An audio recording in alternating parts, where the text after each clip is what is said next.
We've been telling you about the possibility of this for months. Now, a Chinese virologist has confirmed it.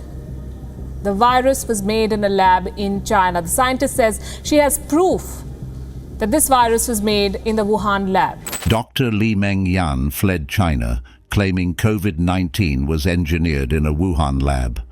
Virus samples locked in freezers at the Wuhan Institute of Virology hold the proof. Her work was torn apart by scientists as propaganda. But those freezers stay sealed. Thousands of frozen samples that would answer where this virus actually came from, and China won't let anyone near them. Whatever's locked inside is something they don't want the world to know. In April 2020, while the world locked down in fear, a scientist boarded a plane with nothing but devastating accusations. Dr. Li-Meng Yan, a virologist from one of Asia's most prestigious research institutions, Hong Kong University's School of Public Health. She carried an MD, a PhD, years of postdoctoral training, and a story that would set the internet on fire. The moment she touched down in America, cameras found her. Fox News, conservative media. Within 72 hours, her face appeared on screens across the planet. Tens of millions watched, and they heard the same terrifying claim repeated over and over. This virus wasn't an accident of nature. It was built, engineered, created in a Chinese laboratory, and the proof, she insisted, sat frozen in Wuhan. The timing couldn't have been more explosive. Hospitals overflowed with the dying, morgues ran out of space, refrigerated trucks lined city streets, storing bodies that couldn't be buried fast enough. Entire economies collapsed overnight. Governments fumbled in chaos. Nobody had answers. Then came this scientist with credentials, with authority, with a clear villain to blame. Not nature's random cruelty, deliberate attack, human engineering, a specific enemy. The story spread like wildfire. Social media erupted. News cycles fed on it endlessly. The narrative crystallized instantly. A brave whistleblower escaped communist tyranny to expose the truth powerful forces wanted buried forever. Millions believed, because she gave terrified people something they desperately needed: an explanation, a target for their rage and fear. But to understand what she claimed, you had to look at those freezers. Because according to Dr. Yan, that's where the real horror story began. The Wuhan Institute of Virology stood in the exact epicenter where COVID-19 first emerged. Not coincidentally nearby, not in the same region, ground zero. Inside that fortress-like complex, behind layers of security protocols, sat laboratories with the planet's highest biosafety rating. The kind of place where humanity's deadliest enemies got studied under maximum containment. And in temperature-controlled rooms deep inside that facility, industrial freezers lined the walls, humming constantly, never stopping, never warming, maintaining -80 degrees Celsius day after day, year after year, cold enough to preserve death itself indefinitely. Inside those frozen chambers, thousands upon thousands of virus samples, specimens collected from the darkest corners of southern China over decades of expeditions. The collection expeditions read like something from a thriller. Research teams descended into pitch-black bat caves, moisture dripping from stone ceilings, headlamps cutting through darkness, protective suits sealed tight. Above them, clustered in the thousands, bats hung sleeping. The scientists worked carefully, methodically. Nets deployed, blood drawn, droppings collected from cave floors thick with centuries of guano accumulation. Each specimen made the journey back to Wuhan. Genetic material extracted, viral signatures identified. The dangerous ones preserved in those ultra-cold archives for future study. Some of this work appeared in scientific journals, some sequences uploaded to international databases, legitimate pandemic prevention research, cataloging threats before they could jump to humans. But Dr. Yan claimed something else lived in those freezers. something never disclosed. Hidden sequences, unpublished genetic codes, information deliberately buried where no outsider could find it. Somewhere in that frozen collection, she insisted, sat the smoking gun. Viral blueprints matching COVID-19 too perfectly to be natural coincidence. Genetic modifications that evolution couldn't produce. Laboratory fingerprints written into the code itself, visible to anyone trained to read them. The evidence existed, she claimed, preserved at -80 degrees, locked behind military-grade security clearances, guarded, classified, controlled entirely by a government with every reason to keep it hidden. The scientists who collected those samples walked those halls daily. The researchers who ran those experiments had keys to those freezers, and according to Yan, they knew exactly what was frozen inside. They knew why the world could never be allowed to see it. That accusation set the stage for what came next, because she didn't just make claims, she published papers attempting to prove it all. September 2020. Dr. Yan released her evidence, but she didn't submit to Nature or Science or any established journal where groundbreaking research normally appeared. Instead, she posted to Zenodo, an open platform where anyone could upload anything without peer review or verification. The title alone detonated across the internet. Evidence of laboratory origin. Her paper laid out the theory in technical detail. Chinese military laboratories, she claimed, took 2 specific bat coronaviruses as starting templates, then systematically engineered them into COVID-19. Her evidence focused on the spike protein, the viral key that unlocked human cells. Those genetic markers appeared too efficient, too perfectly optimized for human infection. That level of precision, she argued, couldn't evolve naturally. It required deliberate design. She pointed to another feature, a genetic sequence that made the virus explosively contagious. That sequence didn't appear in the supposed template viruses. To her, this proved artificial insertion, laboratory tampering, human fingerprints on the genetic code, hiding in plain sight for anyone trained to spot them. 1 month later, the second paper dropped, and this one went further, much further. The title called COVID-19 an unrestricted bioweapon, not an accident, not a lab leak, a weapon, deliberately engineered for maximum spread, designed to devastate human populations. She alleged conspiracy on a global scale, Chinese officials knowing the truth, actively concealing it, scientists participating in the cover-up, international health organizations either deceived by the lie or complicit in maintaining it. A coordinated effort spanning governments and institutions to keep the world in the dark about what really happened. Both papers exploded across every platform simultaneously. Millions of downloads in the first 48 hours. Facebook, Twitter, Reddit lit up with shares. Conservative media amplified the story relentlessly. Social media companies scrambled to moderate content that spread faster than they could track. Her allegations gave rocket fuel to everyone who already suspected Chinese wrongdoing. The narrative had everything: scientific authority, political conspiracy, hidden evidence, and it all came back to those freezers in Wuhan, the samples locked away, the proof sealed behind government walls, the truth that couldn't be independently verified or refuted because access was denied.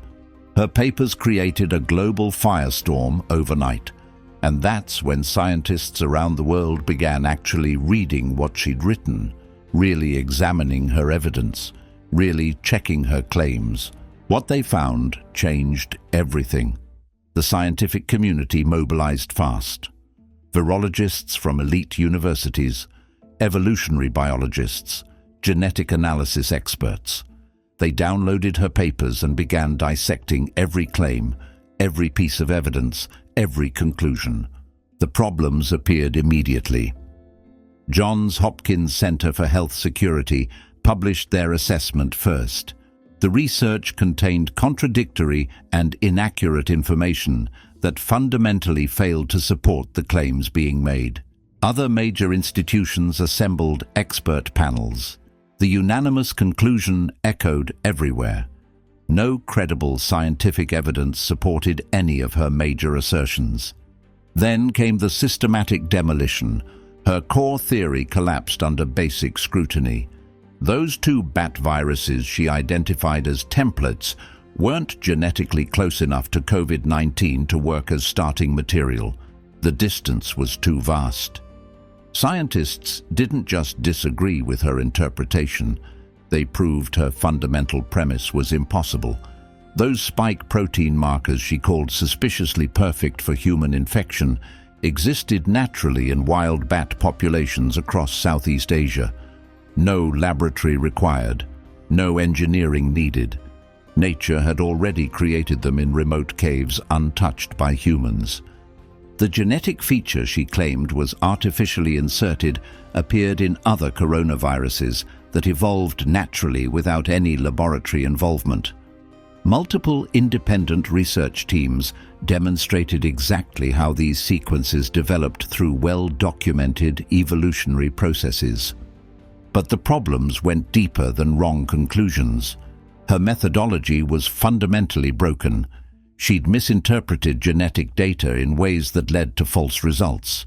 She'd cherry-picked evidence supporting her theory while ignoring mountains of contradictory data. She'd applied analytical techniques incorrectly, generating meaningless outputs. Hong Kong University, where she'd worked, issued a public statement. Her research there had nothing to do with COVID-19 or related viruses. Her supervisor declared her claims had no scientific basis whatsoever. Former colleagues distanced themselves immediately and completely.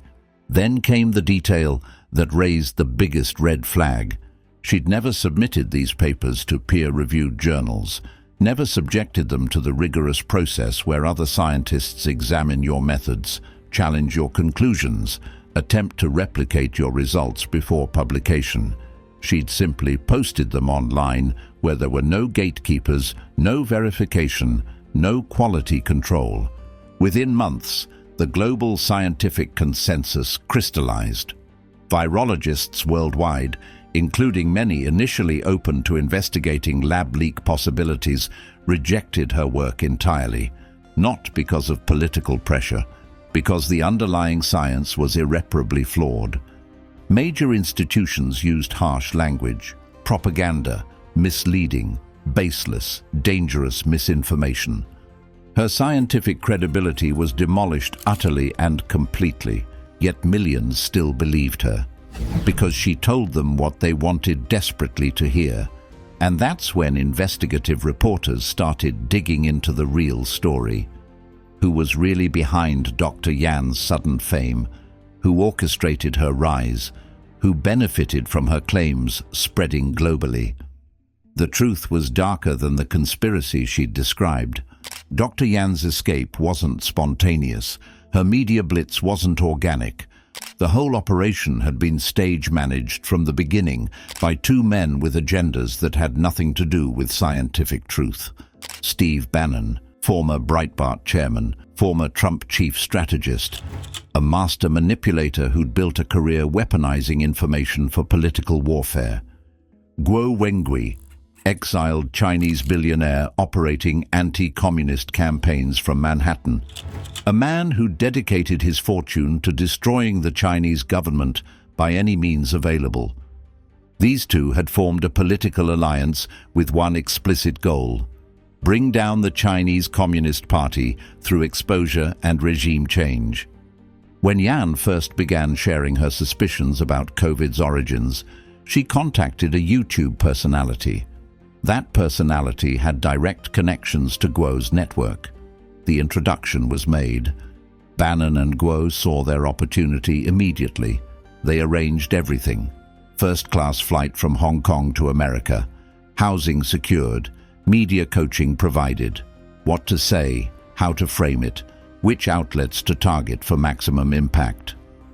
Bannon gave her his War Room podcast platform, reaching millions of listeners.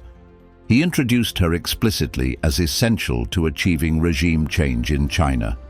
The political objective stated openly, without pretense. They orchestrated every media appearance, connected her with conservative outlets hungry for anti-China content, prepped her before interviews, managed her public image like a political campaign. Most critically, they published her papers through an organization they controlled, the Rule of Law Society, not a scientific institution, not a research body, a political operation with a propaganda mission. The organization had never published scientific research in its entire history. It existed solely to attack the Chinese government through information warfare. They were using Dr. Yan as their weapon, exploiting her credentials to legitimize their political agenda.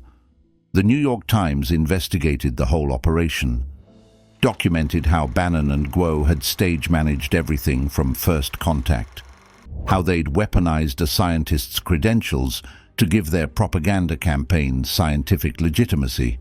Then the operation imploded spectacularly. August 2020. Federal agents arrested Steve Bannon aboard Guo's luxury yacht.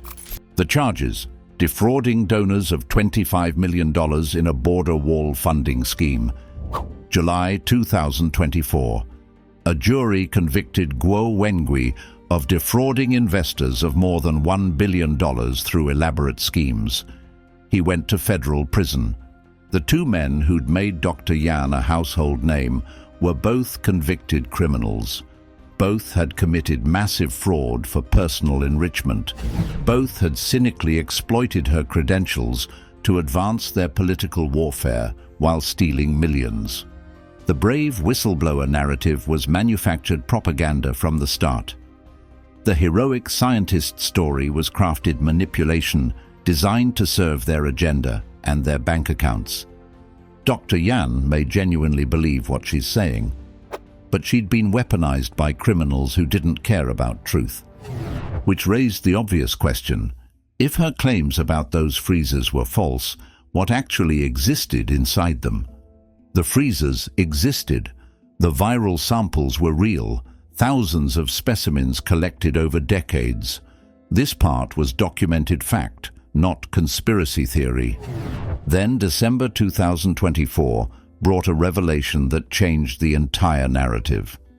Shi Zhengli, the lead researcher at Wuhan Institute, had remained silent for years under relentless international scrutiny and accusations. Then she gave a presentation at a scientific conference, and she released data that should have ended the speculation permanently. 56 complete bat coronavirus genomes from her laboratory's frozen archives. Not fragments, not partial sequences. Complete viral blueprints showing every genetic detail. Her conclusion was definitive. None of these viruses were close evolutionary ancestors of COVID-19. The smoking gun Dr. Yan claimed was frozen in Wuhan didn't exist. The closest relative scientists had identified came from a Yunnan cave, collected years before the pandemic. It shared 96% genetic similarity with COVID-19. That sounded remarkably close. But that 4% difference represented years, possibly decades, of evolutionary divergence. It was evidence of common ancestry deep in bat populations, not evidence of laboratory engineering. Dr. Yan's central claim was false. The frozen proof didn't exist. But transparency remained incomplete, and that's where the real mystery persisted. The US State Department had raised concerns in an official fact sheet. Researchers at Wuhan fell ill in autumn 2019 before COVID was publicly acknowledged. Their symptoms were consistent with viral infection. The institute had published research on experiments that made viruses more dangerous to study pandemic potential. But full transparency about samples, experiments, and safety records never materialized. China never provided complete disclosure. International investigators requested unrestricted access, full database records, original lab notebooks, safety incident reports, personnel health records from everyone working there during critical months. China refused. Early patient samples from the initial outbreak were never shared for independent analysis. Viral sequences from that period remained unpublished. Database records stayed incomplete and heavily redacted. The engineered bioweapon didn't exist in those freezers. But information China chose to withhold did exist. And whatever they kept hidden continued fueling speculation about what happened in Wuhan before the world knew COVID existed. The mystery wasn't what Yan claimed. The mystery was what remained deliberately concealed. COVID-19 was not an engineered bioweapon. That theory had been tested exhaustively by scientists worldwide and proven false beyond reasonable doubt. The genetic evidence pointed overwhelmingly to natural evolution, not artificial construction. The virus displayed every hallmark of natural selection. Features evolved specifically for survival and spread in animal populations before the jump to humans. Related viruses existed in wild bat populations across Southeast Asia, in Laotian caves, in southern China, in Thailand. Wild viruses in their natural habitats, not laboratory creations. The genetic features Yan claimed were artificially inserted had evolved naturally through documented processes. Computer models demonstrated COVID-19 wasn't even optimally designed for human infection. If scientists had been deliberately engineering this virus, they would have made fundamentally different design choices. The bioweapon theory was dead. Yan's claims had been systematically dismantled by overwhelming contradictory evidence, but natural evolution being most likely didn't answer every question. Alternative scenarios remained theoretically possible. A naturally occurring virus could have been collected during field research, brought to a laboratory for study, then accidentally leaked through containment failure. That scenario was different from claiming deliberate engineering. Field scientists could have been unknowingly infected while collecting samples in remote caves and inadvertently brought the virus to a densely populated city. That too remained possible. Different from intentional bioweapon release, these scenarios hadn't been proven, but they also hadn't been completely ruled out. China's refusal to cooperate fully made thorough investigation impossible. Early medical records that could clarify timelines remained unshared. Complete database records documenting every virus studied at the institute stayed unreleased. Laboratory safety reports from critical months were never disclosed. Personnel health records from potentially exposed researchers remained unavailable. This ongoing lack of transparency fueled endless speculation. When governments systematically block access to crucial records and samples, people naturally assumed something damaging was being hidden. The freezers in Wuhan would almost certainly remain under Chinese government control indefinitely. Complete historical records would probably never be released. Independent scientists would likely never receive unrestricted access. Dr. Yan's smoking gun didn't exist. Her papers were scientifically flawed beyond redemption. Her evidence was misinterpreted or fabricated. Her story was weaponized by convicted criminals pushing propaganda for profit and political gain. But those freezers stayed sealed. Critical information remained inaccessible. Legitimate questions couldn't be answered without cooperation that wasn't being provided. Her specific claims were proven false. But the mystery of what China refuses to disclose remains disturbingly real.